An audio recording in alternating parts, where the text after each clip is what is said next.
Hey, what's up guys, aarava here, and welcome back to the episode of my F1 2021 My Team Career Mode, episode number 10 today for the Belgium Grand Prix in Season 1. If you guys did miss the previous one, the Hungarian Grand Prix, then be sure to go check that one out before you see this one. That was another really solid race for us, doing the most we could have done, really. Getting a little bit lucky with Ferrari getting unlucky themselves behind traffic of, ironically, Mick Schumacher, one of their junior drivers in the Ferrari Academy, and then also our teammate Callum Ilott. It means we actually finished ahead of both Ferraris last episode, and again had a successful race against our kind of, two main, I guess, compatriots really this season, Tsunoda and Alonso. We just keep on meeting them every single race. It's uncanny. But going to Belgium, this is a big episode. There's a load of upgrades coming in this episode, and we've still got over 1.5k R&D points to also spend, but we've got a few upgrades coming in, and we've got some R&D to spend on those. So it's a big one in both senses of, actually receiving those upgrades and then going ahead and planning some others by also purchasing a rear downforce upgrade that will come in after a couple of races, because we go in quick succession after this one, basically, because we've obviously had the summer break from Hungary to Belgium, in-game that is, and with our durability upgrade coming through, we had to repurchase that one last episode. We can now actually go ahead and purchase another one if we dare, and we've got one, I think, on quite a massive discount. One's on 5%, I think the other one is on 40 or 50, over 56% discounted. One just under 200 points. That's like nothing, basically, in comparison to most other upgrades. So we're going to go ahead and buy that as well. So, shock horror, we're still actually committing to doing some durability upgrades at the same time. But now also, we've got a bit of cash to play around with. Now, it was a case of either not spending any money, because the other upgrades we have to do right now on aero, chassis, those are all upgrades to get us into Spec 2. And we're not quite there yet. We don't have enough money to go and spend on a Spec 2 upgrade, because remember, we also need enough money to renew the contract of Callum Ilott, our teammate. So I was wondering about marketing. The activities management is affordable. The other one, sponsor relations, not so much. But at this stage, I don't know if that is completely useful in terms of use of our time right now. At the end of the season, I've spoken about spending money on marketing, but at this early stage, I don't know. And in the end, I thought, you know what, we're going to have to do it eventually, and I did complain and say that it would be nice if Ilott was a bit quicker and was able to score some points, if there's some chaotic races. So, to that effect, we've gone ahead and upgraded our simulator, because, that's going to improve the pace, outright pace, of not only Ilott, but any teammate we have in the future. We're going to have to do these upgrades to those facilities eventually, and because that was, 1.5 million, I think that wasn't breaking the bank, still leaves us with enough money to then go ahead and renew Ilott's contract. We then got a department event as we came through through from the season break, essentially, in the activity timeline, and this was just about spending a little bit of money to improve the morale of durability. In the end, I actually declined that, because I didn't think we need to improve the morale that much, and I fancied saving a little bit of money. In hindsight, 50k isn't that much, like I said last episode, but we just went for decline just for the sake of difference there, and we're able to now choose a few final activities on the activity timeline. But then, honestly, we're kind of seeing just basically a raft of upgrades coming through for the facility and also R&D wise on the left hand side over there, you can see. And thankfully for us, I don't think any of them actually fail. They all come in, which I was surprised about. I was worried about, we had so many upgrades pending for this Grand Prix ahead of it, that a few of them would have failed, but no, thankfully they come through. So drag reduction on the aero, we've got the heave dampers for tyre wear on the chassis side of things as well, and then the spark plugs for pure engine power. So 3 upgrades coming in. I think most of them were minor ones, to be fair, apart from maybe the drag reduction. I think that was a major one. And then also we've been given a supplier upgrade, because Honda, our PU supplier, have given us a general wear upgrade. So hopefully that's going to go a long way to help the durability. To be fair, on this current column we're on, column 3, we're not being too bad on the wear side of things. So definitely we're improving that side of the car and the engine. It's not as bad as it seemed at the very start of the season. And you can see we're making some good progress. And versus the others, definitely a nice uptick in kind of R&D and performance. You can see, interesting enough, that McLaren and Ferrari are really, and Aston Martin are really getting away. And there's kind of almost like a different kind of midfield being developed. It's almost like the top teams teams are going to turn out to be by the end of the season. If the pattern stays the same, Mercedes, Red Bull, McLaren, Ferrari, Aston Martin. I mean, we know McLaren, they've already won one race with Ricciardo in Austria, so maybe they are already challenging Red Bull and Mercedes to be kind of one of the three top teams. But those three teams that are quote-unquote midfield cars, they're really pulling away from Alpine, AlphaTauri, and myself and Alfa Romeo. So that might be a very weird complex by the end of the season, but it's a sick one to see. Really cool to see early doors in Season 1, that by the end of the season and going into Season 2, we might see a titanic scrap between, you know, Ferrari, McLaren, Mercedes, Red Bull, and Aston Martin for the top spots for those podiums and whatnot, which would be really awesome to see, because typically in a career mode, obviously, it's usually a bit bland and a bit samey with, you know, the two top teams, Mercedes and Red Bull, staying put for at least Season 1 into 2. But McLaren have surprised me. I mean, like I said, they've already won a race and they've looked really quick in some races, so we'll see about that. But we go through the practice programs then, and I've got to say, we got quite unlucky on this race weekend with the quick practice. So many of the 50-50s were failing, and I actually didn't get every single booster that I wanted to get done completed for the first time, I think, in the career mode so far. So it's just the rub of the green sometimes with the kind of, you know, the percentage chance of things coming in for practice. But yeah, we just were on the bad side of that, but it just happens. So we're going to move on in then to Saturday, qualifying day for the Belgium Grand Prix. A bit overcast. There is a lot of rain forecast for Sunday, but I think the rain should stay away on this Saturday, which I don't really know if I like or not. I don't know. We're going to set up the car with a little bit higher wings because I think the race will be mostly in the wet. So we're going to compromise ourselves a little bit, but you know, we come to this weekend with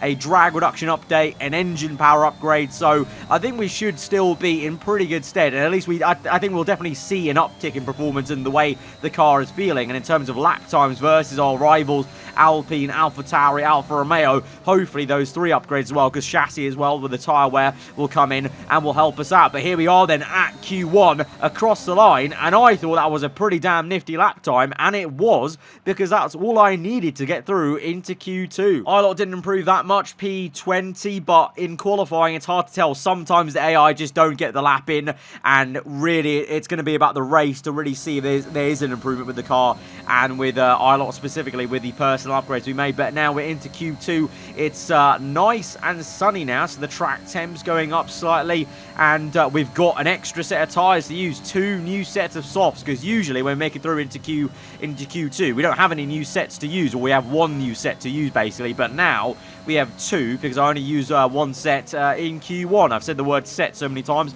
it's lost all meaning. But that first run wasn't that great though. You may have seen at the end of the Kemmel Straight I really snagged on the curb on the inside right, so that lost me a fair bit of time, and you'll notice here on the second lap now, avoiding that curb and gaining about 2 to 3 tenths just off that corner alone, and then on the exit as well a further tenth and a bit there. So looking very good on this second lap to maybe gain even more to this next right-hander, nearly 5 tenths, half a second gain as we go down the hill towards Pouhon, and then as we get to the last corner, then the bus stop chicane, we're at 8 tenths. So it's a bit of a drift though as we lose the back end, and we somehow control the car, drift it through and not lose too much time. In the end, 7 and a bit tenths gained up to P14 ahead of Raikkonen and Esteban Ocon, and that is where we're going to end up. So not bad. Don't know what I was expecting. We haven't beaten our kind of familiar on-track rivals as of late, Alonso and Tsunoda, but we've beaten Raikkonen there at least and Ocon, so that's pretty good. One of the Alpine cars, and P14, I think that's what we could have hoped for. Looking at the R&D chart, I think we're aiming for around P14, 15, but just kind of nice to be able to be in Q2, have that opportunity to do 2 fresh runs, and get some satisfaction of beating 2 cars on pure merit there, Raikkonen and Ocon, that well and truly at times they've been a lot quicker than us in qualifying over 1 lap, so that's pretty damn decent. But tomorrow is a different day, and there's a lot of rain on the way on Sunday, so this is going to be a very tricky and interesting race. Let's go to the grid. We're in Belgium once again for today's round of the Formula 1 World Championship. It's a race the great Ayrton Senna won 6 times, and in 2019, Charles Leclerc became the first driver to take their maiden win here since Michael Schumacher in 1992. Spa-Francorchamps then, a 4.35-mile tour of the Ardennes countryside, with 9 right corners and 10 left corners, giving us a grand total of 19. Average lap speeds in the dry can reach about 145 miles per hour, but without a significant improvement in these conditions, we won't be seeing anything like that today. Alongside me once again for coverage of today's race, it's none other than the great Anthony Davidson. Let's have a chat about McLaren. What do you make of their performance so far this season? Well, the atmosphere within that team seems very positive at the moment. Everyone seems like they're in great spirits and having a lot of fun doing what they do, and that's definitely contributed to the performances we've seen. With the race minutes away from starting, here's what today's grid rundown looks like. Good job yesterday from Valtteri Bottas. The Finn starts from pole position, with Daniel Ricciardo slotting in alongside. Looking down the rest of the grid, we have Norris, Verstappen, Sergio Perez and Leclerc, Sainz, Vettel, Gasly and Lance Stroll. Hamilton, they've taken a grid penalty. Fernando Alonso, Yuki Tsunoda, the owner driver, Raikkonen, Giovinazzi, George Russell and Callum Islands, Mick Schumacher, Ocon, Latifi and Nikita Mazepin. And with lights out just moments away, it's time to go down to the track. Right, as you can clearly see, it is very, very wet out there. We're going to be starting on the full wet tyres, but you can see there's an indication of some sunny skies right at the end of the race. So, I don't know how accurate the forecast is. Obviously, we've got the weather forecast on this year's game. You can either have pin perfect or the kind of a normal, real-life kind of inaccurate one. So, we don't know how truly dry it may get to end this race. It definitely will maybe go from full wets to inters. When that is, I don't know. And if we are going to make it onto slick tyres at the end, that's another thing that's up in the air. We're definitely going to go on to inters, but I don't know about the slicks because that forecast for dry weather is right at the end. So maybe like on the last lap, we'll be struggling on the inters when it's kind of a drier track. But this first part of the race is going to be tricky, navigating, well, just the opening lap, really. And then on heavy fuel, full wets, let's hope our upgrades are going to pay us dividends and the kind of setup tweak to run higher wings is going to pay out for us versus some of our rivals around us, because it's absolutely soaking here at Spa-Francorchamps as we go to 5 red lights. The Belgium Grand Prix round number 10 is on the way in season 1, and it is just a gingerly start really for everyone, and a wall of water plume coming off the front cars. We try and go around the outside, and we actually find a nice pocket of space to go around the outside of Fernando Alonso, Lance Stroll as well. We're up into P13, side by side with Yuki Tsunoda, trying to get alongside him into Rouge. Just doesn't quite work out there, and Tsunoda gets it through up the hills. We have to settle down, slot in for P13. Looking behind us in the mirrors, Stroll is there. I'm scared about him. We've done well to get past him, but he is in a much quicker car. So let's see how this one goes out. The end of the Kemmel Straight. It's 3 wide, I think, or 2 wide. There's Gasly is fighting George Russell. Actually, hang on. Where's Russell come from? Russell's in P11. He was behind us. I think he qualified P18. He's up into P11. What a stonking effort from George Russell. He must have dive-bombed down the inside of turn 1 and just got a great run. And so he finds himself in P11, 2 places ahead of us. So he's done exceptionally well as we look on the back of Yuki Tsunoda, but immediately aware that Lance Stroll's behind. Little bit of a slip on the rear end of the traction's not there. And Stroll down the inside. You can see the wash of understeer for me. We're off circuit, riding the curb on the outside. Stroll's there. We're trying to use the ERS now in its straight line to try and pounce back on him and dive back down the inside. It's a little bit aggressive, but we have the racing line and we have the corner, and Stroll just backs out of that, and we're going to maintain P13. But at the moment, already maybe struggling to keep ahead of the Aston Martin. But the thing is, I feel like we can catch Yuki Tsunoda. He was slow initially in that first part of the lap, so we just try and keep it going and try and get a bit more confident on the throttle on the exit. That's the biggest thing for me on that opening lap, was just being a little bit too easy on the throttle. But now, lap number 2, you can see we're using a lot more of the curbs as well. We're finding that confidence now in the full wet conditions to really use all of the circuit that's available to us and then stamp on the loud pedal. And here we go now, going for a move on the outside of Blanchimont in full wet conditions on Tsunoda. Lift off there. Tsunoda cuts back through. He has the line right now, but he goes defensive on the outside.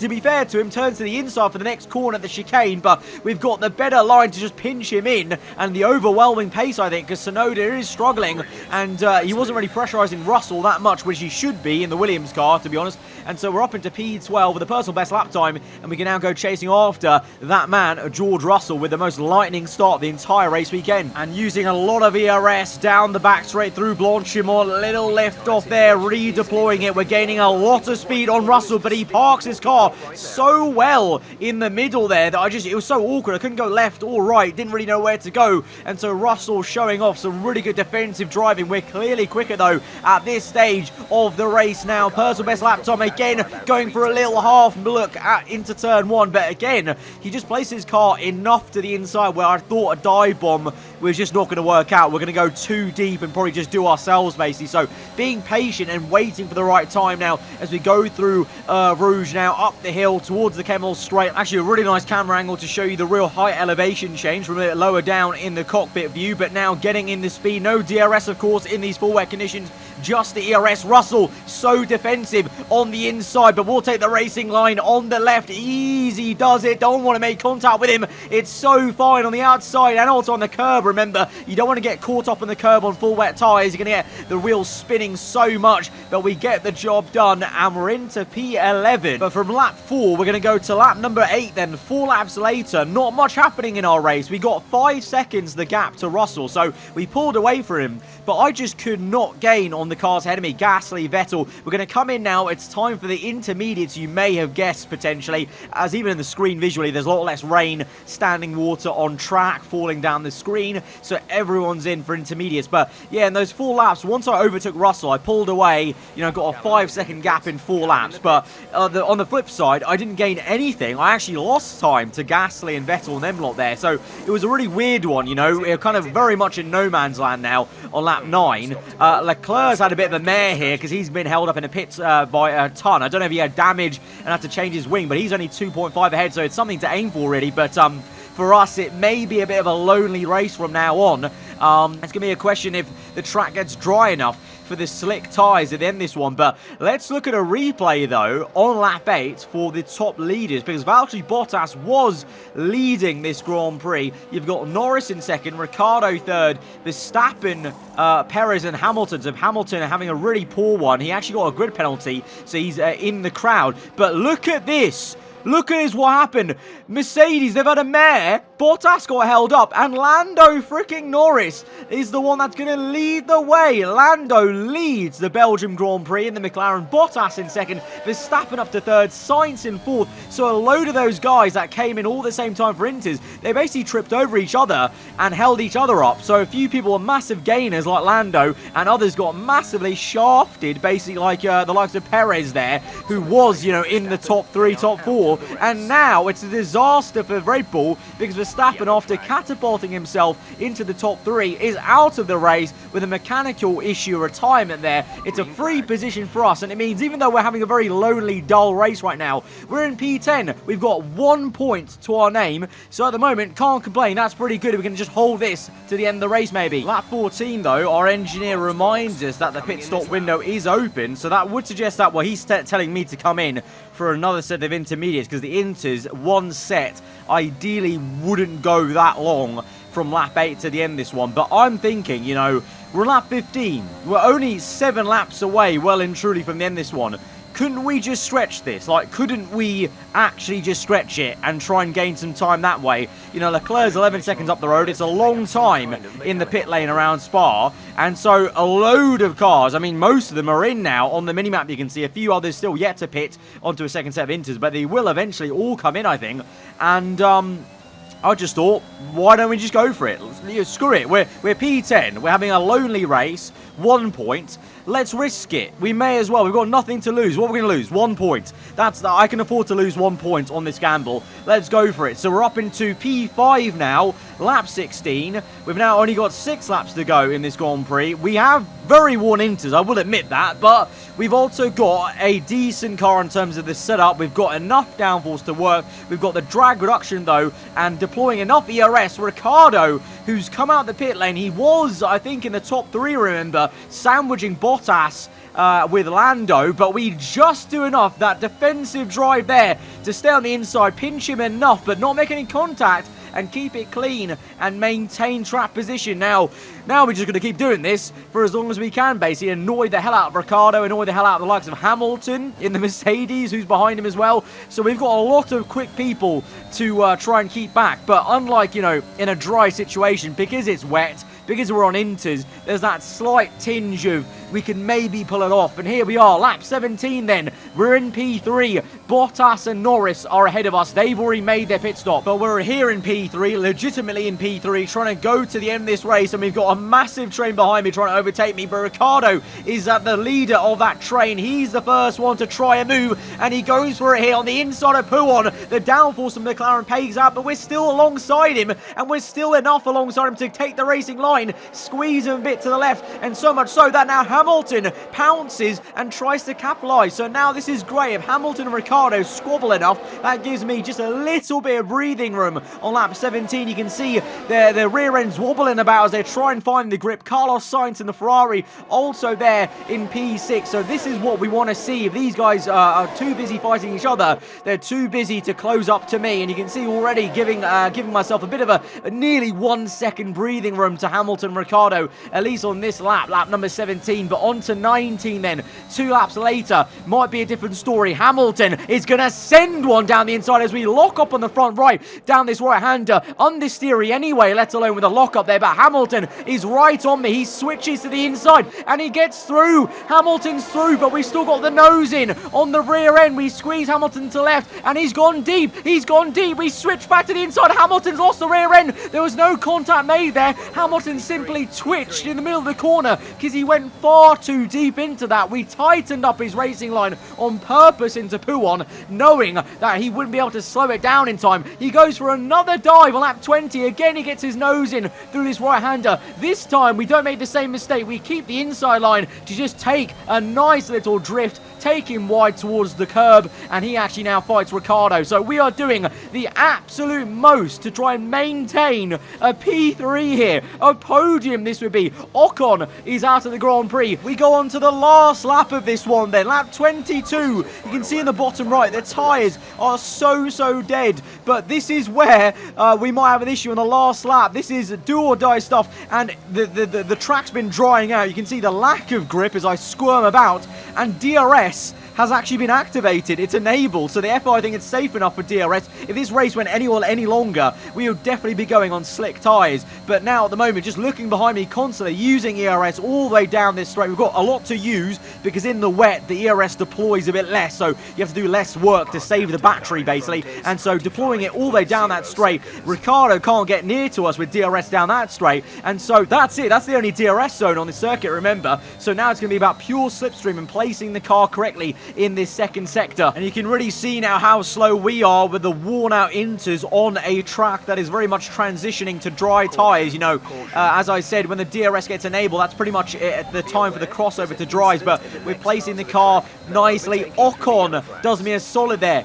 Ocon's retirement gives a yellow flag, so just kind of eases off a little bit. Ricciardo has a great run. Is he going to go for another move on the left-hand side of us? Again, we hold the racing line, and we just hold that. Ricciardo, though, he's through. He's there. He's ahead of us. He's up into P3. Are we going to lose it like this on the last lap into the last sector? We come back through with a big dive to get back through, and we force Ricciardo wide, and in these conditions, any kind of movement wide just makes you make a mistake, and so Hamilton now is back through into P4. But let's take a moment to pause about talking about our race, because Lando Norris has won his first ever Formula 1 race in this new career mode universe of ours in McLaren. McLaren have 2 wins this season, both one for Rick Bobby at Austria and now Norris at Spa. But we come through with 75% tyre wear to get our very first podium in my team career mode, the team's first podium, my first podium, in the most crazy ways ever. We took the big gamble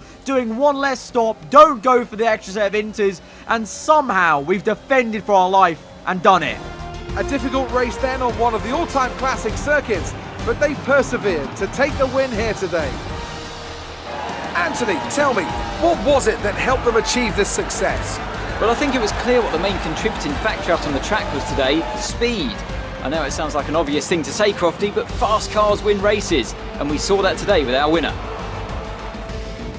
Our drivers are making their way out for the podium celebrations, and it's going to be McLaren picking up the winner's trophy. Congratulations to the entire team for that fantastic performance. But there we have it. Lando has won his first race in Formula 1 in this F1 2021 My Team Career Mode Save and Universe of Ours in this series. It's 2 apiece for the McLarens. I told you. What did I say at the start of the episode? With the R&D going the way it is, and the way that Lando and Ricciardo's AI has been performing in this season so far, I think McLaren, well, they are challenging Red Bull for the second spot in the Constructors, and that's a big deal, because Red Bull, you would have thought would have been right up there, but McLaren have caught them up so quickly in terms of R&D, and they're driving so well. But for us, a podium. Oh my god, I did not think going into this one with heavy rain at the start. Are you mad? I did not think we were going to get a podium. But the Inters, making that one less stop and then somehow placing the car just pinned perfectly to defend at every opportunity and keep track positions helped us out. And we're now ahead of Alpine in the Constructors and could be looking ahead further ahead now to AlphaTauri, for example, and others. So it's an absolutely amazing day in the office. Definitely the best race we've had so far. And another crazy shock winner in this first season of career mode. I didn't really think we'd get that many shock winners. You usually don't get that many shock winners, or any really, in season 1 of career mode, but here we are then, 2 shock winners so far, and both of them in McLarens, Ricciardo and Norris, both with a win each. But guys, if you did enjoy this episode, our very first podium in Formula 1 on this game, then be sure to smash the like button. Let me know what you thought in the comments below. If you're around here, then do get subscribed for weekly Formula 1 content. I'll see you guys next time. Goodbye.